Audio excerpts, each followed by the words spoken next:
Hello बच्चों, आज हम अध्याय 13 भारतीय प्रजातंत्र की कार्यप्रणाली इसके कुछ महत्वपूर्ण प्रश्नोत्तर का अध्ययन करेंगे। इसमें तो हमारा जो पहला ही प्रश्न है, मध्य प्रदेश की विधानसभा की सदस्य संख्या बताइए। मध्य प्रदेश की विधानसभा में कितनी सदस्य संख्या है? तो वो है 230। ठीक है, ये सही आंसर रहेगा 230। राज्यसभा के सदस्यों को नामजद करने का अधिकार किसे दिया गया है संविधान द्वारा? तो वो अधिकार दिया गया है राष्ट्रपति को। कौन करता है सदस्यों को नामजद? भारत का राष्ट्रपति। कहाँ के सदस्य? राज्यसभा के सदस्य। ठीक है, अगला जो प्रश्न है इसमें वह है, राज्य में अध्यादेश जारी करने का अधिकार किसे दिया गया है? किसी भी राज्य में कोई भी अध्यादेश जारी करना है तो वह अधिकार किसे दिया गया है? तो वह अधिकार दिया गया है उस प्रदेश के राज्यपाल को। किसे? राज्यपाल को। ठीक है,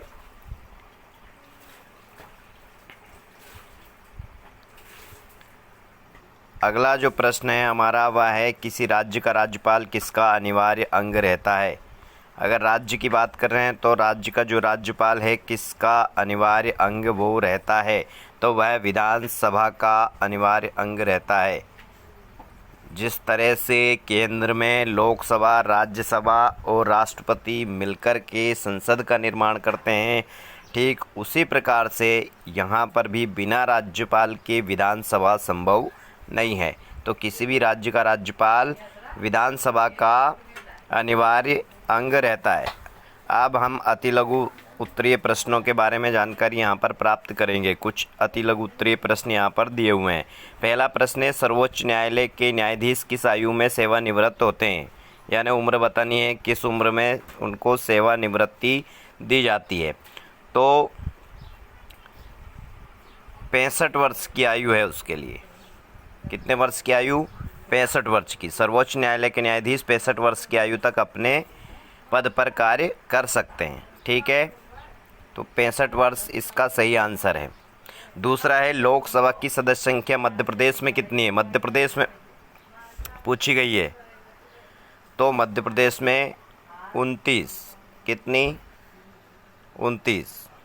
ठीक है, अगला प्रश्न, लोकसभा के अध्यक्ष का चुनाव कौन करता है? तो लोकसभा के अध्यक्ष का चुनाव लोकसभा सदस्य करते हैं। कौन करते हैं? लोकसभा सदस्य। आई बात समझ में? लोकसभा सदस्य के द्वारा लोकसभा के अध्यक्ष का चुनाव किया जाता है। अब कुछ लघु उत्तरीय प्रश्न यहाँ पर हम देखते हैं। पहला प्रश्न है, लोकसभा के सदस्य की योग्यता क्या होती है? जो लोकसभा का सदस्य मनोनीत होता है उसमें क्या क्या योग्यताएं होती है? कौन व्यक्ति लोकसभा का सदस्य बन सकता है? तो पहली बात तो वह भारत का नागरिक होना चाहिए। कोई विदेशी व्यक्ति नहीं बन सकता लोकसभा का सदस्य। कौन बन सकता है? जो भारत का नागरिक हो, जिसे भारत की नागरिकता प्राप्त हो। और फिर दूसरी बात आती है आयु। तो उसकी आयु कितनी होनी चाहिए? 25 वर्ष होनी चाहिए। कितनी वर्ष? 25 वर्ष आयु होना अनिवार्य है उसकी। ठीक है, तीसरी बात इसमें कि केंद्र या प्रांत सरकार में लाभ के पद पर नहीं होना चाहिए, सरकारी नौकरी नहीं होना चाहिए उसकी, तब वो बन सकता है लोकसभा सदस्य। चौथी, किसी भी सक्षम न्यायालय में उसे पागल या दिवालिया घोषित नहीं किया गया हो। पागल नहीं होना चाहिए, मानसिक रूप से और दूसरी बात, दिवालिया घोषित नहीं किया गया हो। ठीक है, दिवालिया, आप सोच रहे होंगे कि दिवालिया किसे कहते हैं? तो दिवालिया का मतलब है, कभी कोई व्यक्ति लोन ले लेता है बैंक से, किसी से भी, और फिर उसकी सारी संपत्ति डूब जाती है, कर्ज में वो डूब जाता है। अब उसके पास कुछ भी नहीं बचता उसे लौटाने के लिए, तो बैंक और जो न्यायालय है वो उसे दिवालिया घोषित कर देते हैं कि अब इसकी जो इज्जत है वो जीरो हो चुकी है। ठीक है, ऐसा व्यक्ति भी चुनाव नहीं लड़ सकता और लोकसभा का सदस्य नहीं बन सकता। अगला, उसे संसद के किसी कानून के द्वारा चुनाव लड़ने के लिए अयोग्य घोषित नहीं किया गया हो।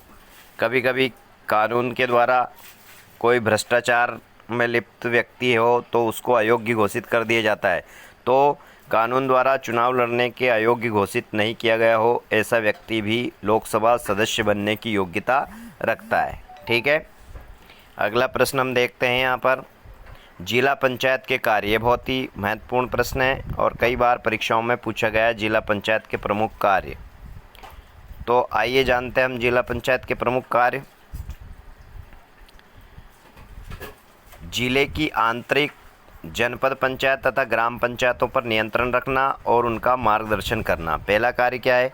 जिले के अंतर्गत आने वाली जितनी भी जनपद पंचायत और ग्राम पंचायत है उन पर नियंत्रण स्थापित करना और समय समय पर आवश्यकता पड़ने पर उनका मार्गदर्शन करना कि कैसे कार्य करना है, किन तरीकों को अपनाना है। इस तरह से मार्गदर्शन भी करता है और उन पर नियंत्रण भी रखती है जिला पंचायत। ठीक है। दूसरा, जनपद पंचायत की योजनाओं का उचित ढंग से समन्वयन करना, यानी जनपद पंचायत में जो भी योजना सरकार के द्वारा चलाई जा रही है उनका उचित ढंग से समन्वय करना, उनको लागू करवाना, ये कार्य भी जिला पंचायत का है। तीसरा, जिले की उन योजनाओं को जो 2 अथवा अनेक जनपद पंचायतों के अंतर्गत विचाराधीन है उन्हें व्यावहारिक रूप देना, यानी कोई ऐसा गांव जैसे कि 2 जनपद पंचायत में पड़ रहा हो। उदाहरण के लिए हम एक उदाहरण ले लेते हैं। करनवास का नाम आपने सुना होगा, हमारे ब्यावरा से पचोर रोड पर पड़ता है। तो ब्यावरा विधानसभा में भी लगता है वो और राजगढ़ में भी लगता है। बीच में से रोड निकल गया है, रोड के इधर वाला हिस्सा ब्यावरा और दूसरे साइड का हिस्सा जो है वो राजगढ़।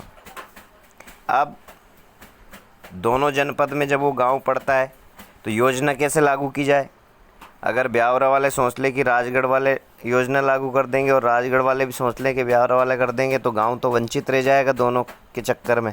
तो उनका व्यावहारिक रूप देना उनको और उनकी योजनाओं का उचित ढंग से क्रियान्वयन करना, ये कार्य है जिला पंचायत का। ठीक है। अगला कार्य हम जानते हैं जिला पंचायत का, प्रमुख प्रायोजनों के लिए पंचायतों द्वारा की गई अनुदान की मांग को राज्य सरकार तक पहुंचाना। अब पंचायत कोई कार्य करना चाहती है लेकिन अनुदान नहीं है, पैसे नहीं है उनके पास, तो इस बात को, उनकी मांग को राज्य सरकार तक कौन पहुंचाएगा? तो वो काम भी जिला पंचायत करेगी। ठीक है। कोई योजना बनाई है ग्राम पंचायत ने और धन की आवश्यकता है, लेकिन इस बात को, इस योजना को राज्य सरकार तक कौन पहुंचाएगा? तो वो जिला पंचायत पहुंचाएगी। राज्य द्वारा किए गए कार्यों को व्यावहारिक रूप देना, यानी सरकार बहुत सारी योजनाएं बनाती है और उनको व्यावहारिक रूप से लागू करना, ये कार्य है जिला पंचायत का। अगला, परिवार कल्याण, बाल कल्याण, खेलकूद, विकास संबंधी क्रियाकलापों में राज्य सरकारों को सलाह देने का कार्य भी जिला पंचायत करती है। मान लो राज्य सरकार पूरे प्रदेश के लिए एक जैसे नियम कायदे कानून बना दे, लेकिन हर जिले, हर गांव, हर तहसील में परिस्थितियां अलग अलग होती है। हो सकता है कहीं पर रोड है लेकिन कहीं पर नहीं है, कहीं खेल का मैदान है लेकिन कहीं नहीं है, कहीं पर अस्पताल है, कई जगह नहीं है। तो जिला पंचायत उनको सुझाव देती है, सलाह देती है कि हमारे ज़िले के लिए, हमारी इस ग्राम पंचायत के लिए इस तरह की योजना बहुत ही अच्छी रहेगी और उनको मानती भी है राज्य सरकार। तो ये प्रमुख कार्य थे जिला पंचायत के। ठीक है। अगला कार्य देखते हैं हम जिला पंचायत के बाद में, प्रधानमंत्री के कार्य। अगला प्रश्न, अगला जो प्रश्न है कि प्रधानमंत्री के कार्य लिखिए, तीसरा प्रश्न। तो आइए देखते हैं हम प्रधानमंत्री कौन कौन से कार्य करता है। ये लघु उत्तरीय प्रश्न है, इसके दीर्घ उत्तरीय में भी आ सकता है इस प्रकार का, इसमें केवल पॉइंट पॉइंट दिए हुए हैं। तो प्रधानमंत्री का सर्वप्रथम कार्य है मंत्रिपरिषद की गठन करना। पहला कार्य क्या है? मंत्रिपरिषद का गठन। ठीक है। जैसे प्रधानमंत्री नरेंद्र मोदी है, अब उनके साथ बहुत सारे मंत्री कार्य कर रहे हैं, रेल मंत्री, खनिज मंत्री, जल मंत्री, रक्षा मंत्री, वित्त मंत्री, शिक्षा मंत्री। तो इन मंत्रियों का, मंत्रिपरिषद का गठन कौन करता है? वो प्रधानमंत्री करता है। ये पहला कार्य है। ठीक है। अब जो मंत्री बना दिए हैं, किस मंत्री को क्या विभाग दिया जाएगा कि एक को रेल विभाग दिया जाएगा, एक को खेल विभाग दिया जाएगा, एक को जेल विभाग दिया जाएगा। अलग अलग विभागों में बांटा गया है उनको। ठीक है ना। कोई खेल मंत्री है, कोई पर्यावरण मंत्री है, कोई जल संसाधन विकास मंत्री है। तो उनके विभागों का बंटवारा करने का कार्य भी प्रधानमंत्री करता है। ठीक है। अब मंत्रिपरिषद का गठन भी हो गया, विभाग भी बना दिए, लेकिन कार्य कैसे करना है उसके लिए बैठक करनी पड़ेगी, मीटिंग बुलानी पड़ेगी। तो जब बैठक होगी मंत्रिपरिषद की तो उसकी अध्यक्षता कौन करेगा? वो भी प्रधानमंत्री करेगा। तो तीसरा कार्य है मंत्रिपरिषद की बैठकों की अध्यक्षता करना। ये कार्य भी किसका है? प्रधानमंत्री का। ठीक है। अब मंत्री के विभाग और कार्यों की देखभाल करना ये कार्य भी प्रधानमंत्री करता है। मंत्री बना दिए, विभाग बांट दिए, बैठकें ले ली, लेकिन कार्य कर रहे हैं कि नहीं मंत्री? किस तरीके से कार्य कर रहे हैं? ये सब बातें, उनके विभाग की जांच करना, देख रेख करना, ये भी प्रधानमंत्री का चौथा कार्य है। पांचवा कार्य, प्रधानमंत्री राष्ट्रपति तथा मंत्रिमंडल के बीच की कड़ी का काम करता है। प्रधानमंत्री जो है वो राष्ट्रपति और मंत्रिमंडल दोनों के बीच की कड़ी के रूप में, एक पुल के रूप में कार्य करता है। आई बात समझ में? मंत्रिमंडल ने क्या निर्णय लिया वो राष्ट्रपति तक पहुंचाना, राष्ट्रपति का अनुमोदन मिलने के बाद वापस वो बात मंत्रिमंडल के बीच में रखना, ये कार्य है प्रधानमंत्री का। तो इसीलिए वो मंत्रिमंडल और राष्ट्रपति दोनों के बीच की कड़ी का काम करता है प्रधानमंत्री। ठीक है। अगला, विदेश के साथ संबंधों की स्थापना, संधियां करना, समझौते करना, ये भी प्रधानमंत्री का कार्य है, क्योंकि वास्तविक शक्ति प्रधानमंत्री के हाथों में होती है। हमारे देश में कार्यपालिका का जो वास्तविक प्रधान होता है वो कौन होता है? प्रधानमंत्री होता है। तो किसी भी देश से, विदेश से, पाकिस्तान, चीन, अमेरिका, नेपाल, भूटान, बहुत सारे देश है, इनके साथ हमारे संबंध किस तरह के बनने चाहिए? व्यापारिक संबंध होते हैं, सांस्कृतिक संबंध होते हैं, औद्योगिक संबंध होते हैं, बहुत प्रकार के संबंध होते हैं। तो उनकी स्थापना करना, फिर दो देशों के मध्य संधियां करना, आपस में समझौते करना, ये सारे दायित्व जो है वो किसके पास होते हैं? प्रधानमंत्री के। तो ये प्रमुख कार्य है प्रधानमंत्री का। अगला, राष्ट्रपति के संकटकालीन अधिकारों का प्रयोग करना। अब कभी देश के ऊपर संकट आ गया, या तो देश के अंदर ही युद्ध छिड़ गया, दूसरे देश ने हमारे ऊपर आक्रमण कर दिया, आर्थिक स्थिति कमज़ोर हो गई है, तो उसके लिए राष्ट्रपति शासन लग जाता है। संकट काल की स्थिति घोषित कर देता है राष्ट्रपति। किसके कहने पर? प्रधानमंत्री के कहने पर। और राष्ट्रपति के जो संकटकालीन अधिकार होते हैं उनका वास्तव में प्रयोग कौन करता है?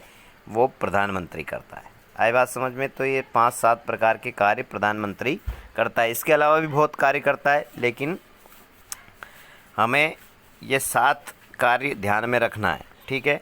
अगला प्रश्न देखते हैं हम, राज्यसभा के कार्य। एक होती है लोकसभा, दूसरी राज्यसभा, तीसरा राष्ट्रपति। तीनों से मिलकर के हमारी संसद का निर्माण हुआ है। तो उसमें से जो राज्यसभा है उसे उच्च सदन भी बोलते हैं राज्यसभा को। इसका सदस्य जो है, सदस्य का कार्यकाल 6 वर्ष रहता है। कितने वर्ष? 6 वर्ष। और उच्च सदन भी बोलते हैं इसको, उच्च सदन। उच्च सदन क्यों बोलते हैं? क्योंकि ये कभी भी भंग नहीं होता, जबकि लोकसभा हर 5 वर्ष के बाद में भंग हो जाती है, और ये कभी भी भंग नहीं होता, इसलिए इसे उच्च सदन भी बोलते हैं। आइए इसके कुछ कार्य हम देखते हैं राज्यसभा के। पहला कार्य है, राज्यसभा को भी लोकसभा के समान विधि निर्माण की शक्ति प्राप्त है। कानून निर्माण पहला कार्य है। कानून बना सकती है ये भी राज्यसभा। जिस तरह से लोकसभा में कानून बनते हैं उसी तरह से कानून निर्माण की शक्ति प्राप्त है राज्यसभा को। ये पहला कार्य है। ठीक है। दूसरा, राज्यसभा के सदस्य प्रश्न पूछकर सार्वजनिक महत्व के विषयों पर बहस करके मंत्रिमंडल पर नियंत्रण रखते हैं। अब मंत्रिमंडल के ऊपर नियंत्रण रखना ये दूसरा कार्य है राज्यसभा के सदस्यों का, राज्यसभा का। अगर मंत्री जो है वो उन पर नियंत्रण नहीं रहेगा तो अपने हिसाब से काम करेंगे, मनमाने ढंग से कार्य करेंगे, हो सकता है विकास की जगह बर्बाद भी कर दे देश को। तो उनसे प्रश्न पूछे जाते हैं कि आपने ये कार्य किया तो कितनी लागत लगी, ठेका किसको दिया था, कितने दिन में पूरा होगा, इससे लाभ क्या होगा देश को, जनता को कितना लाभ होगा। इस तरह के प्रश्न पूछते हैं राज्यसभा के सदस्य। और अगर उनको गलत लगता है उनका जवाब तो बहस भी करते हैं कि इस तरह से होना चाहिए ये कानून में कुछ बदलाव किया जाना बहुत ही आवश्यक है। आई बात समझ में? इस तरह से मंत्रिमंडल पर नियंत्रण रखना ये दूसरा कार्य है। तीसरा, राज्यसभा के जो सदस्य हैं वो राष्ट्रपति और उपराष्ट्रपति के चुनाव में भी भाग लेते हैं। जब राष्ट्रपति उपराष्ट्रपति का चुनाव होता है तो उसमें वोटिंग होती है, तो उसमें इनको वोट डालने का अधिकार है। तो राष्ट्रपति का चुनाव और उपराष्ट्रपति का चुनाव, ये तीसरा कार्य है इनका। चौथा, उपराष्ट्रपति उच्च न्यायपालिका उच्चतम न्यायालय के न्यायाधीश के विरुद्ध महाभियोग लगाने तथा उन्हें हटाने का प्रस्ताव भी पारित करने का अधिकार इनको प्राप्त है। ठीक है, न्यायाधीश के खिलाफ, उपराष्ट्रपति के खिलाफ, राष्ट्रपति के खिलाफ महाभियोग प्रस्ताव भी पारित कर सकती है राज्यसभा। ये चौथा कार्य है राज्यसभा का। पांचवा, राष्ट्रपति द्वारा जारी की गई आपातकालीन उद्घोषणा का राज्यसभा द्वारा भी स्वीकृत किया जाना बहुत ही आवश्यक है। कभी कभी संकट काल लगा देता है, आपातकाल लगा देता है राष्ट्रपति, तो उसमें लोकसभा के सदस्यों की अनुमति भी जरूरी है और राज्यसभा के सदस्यों की स्वीकृति लेना भी जरूरी है। अगर राज्यसभा के सदस्यों ने मना कर दिया कि नहीं, कोई संकट काल की स्थिति नहीं है और ये बात यहाँ पर पारित हो गई है पूर्ण बहुमत के साथ, तो राष्ट्रपति शासन देश में नहीं लग सकता है। तो लोकसभा की तरह ही यहाँ से भी इसको स्वीकृति मिलना चाहिए, तब देश में राष्ट्रपति शासन या आपातकाल की घोषणा हो सकती है। ठीक है, ये प्रमुख 5 प्रकार के कार्य है राज्यसभा के। अब हम अगला प्रश्न, राज्यपाल के कार्य। जो विधानसभाएं होती है वहाँ पर राज्यपाल होते हैं संवैधानिक पद पर, उन राज्यपालों के कार्य यहाँ पर पूछा गया है। कोई भी 4 प्रकार के कार्य हमें बताना है। तो पहला जो कार्य है, राज्यपाल विधानसभा के बहुमत दल के नेता को मुख्यमंत्री बनाता है। पहला कार्य क्या है, जब चुनाव होते हैं विधानसभा के तो अनेक दल चुनाव लड़ते हैं, उसमें से पूर्ण बहुमत जिस दल ने प्राप्त किया है उनको सरकार बनाने के लिए आमंत्रित करते हैं और बहुमत दल के नेता को मुख्यमंत्री पद की शपथ भी राज्यपाल के द्वारा दिलवाई जाती है। ठीक है, फिर प्रधानमंत्री की ही तरह राज्य में विधानसभा में मुख्यमंत्री के परामर्श लेने के बाद में मंत्रियों की नियुक्ति करता है राज्यपाल। दूसरा कार्य क्या है, मंत्रियों की, मंत्रिमंडल की नियुक्ति करना। किसके परामर्श से? मुख्यमंत्री के परामर्श से। ठीक है, तीसरा जो कार्य है राज्यपाल का, वो है राज्य का जो महाधिवक्ता होता है और जो लोक सेवा आयोग, उसके अध्यक्ष भी राज्यपाल होते हैं और उपाध्यक्ष की नियुक्ति वह भी राज्यपाल के द्वारा ही की जाती है। खुद अध्यक्ष होते हैं और एक एक उपाध्यक्ष भी बनाए जाते हैं इनके, जो किसके द्वारा बनाए जाते हैं? राज्यपाल के द्वारा। राज्य विधानमंडल द्वारा पारित कोई भी विधेयक राज्यपाल के हस्ताक्षर के बिना कानून का रूप नहीं ले सकता। यानी विधानसभा में कोई कानून बना तो कानून का रूप कब धारण करेगा वो विधेयक? जब राज्यपाल अपने हस्ताक्षर उस पर कर देंगे तब। तो कानून निर्माण, ये चौथा कार्य है राज्यपाल का। पांचवा जो कार्य है वह देख लेते हैं हम। राज्यपाल जो है अधीनस्थ न्यायालयों के न्यायाधीश की नियुक्ति भी करता है। यानी जितने भी सत्र न्यायालय, जिला न्यायालय होते हैं, इनके न्यायालय में न्यायाधीशों की नियुक्ति करने का अधिकार राज्यपाल को दिया गया है। ठीक है, आवश्यकता पड़ने पर राज्यपाल राज्य विधानमंडल के अधिवेशन बुलाता है और उनका सत्रावसान करता है। यानी विधानसभा में जब सत्र की शुरुआत होती है तो पहला भाषण जो है, अभिभाषण, वो राज्यपाल का ही होता है। उसके बाद में विधानसभा शुरू की जाती है। आवश्यकता, मान लो विधानसभा नहीं लग रही है लेकिन कोई आवश्यक फैसला करना है, कोई बात करनी है, कोई चर्चा करनी है राज्य हित में, तो ऐसे समय में राज्यपाल अगर चाहे तो सत्रावसान भी करता है, अधिवेशन को बुला भी सकता है और चल रहे अधिवेशन को कभी समाप्त भी कर सकता है। समाप्त करने को ही सत्रावसान बोलते हैं।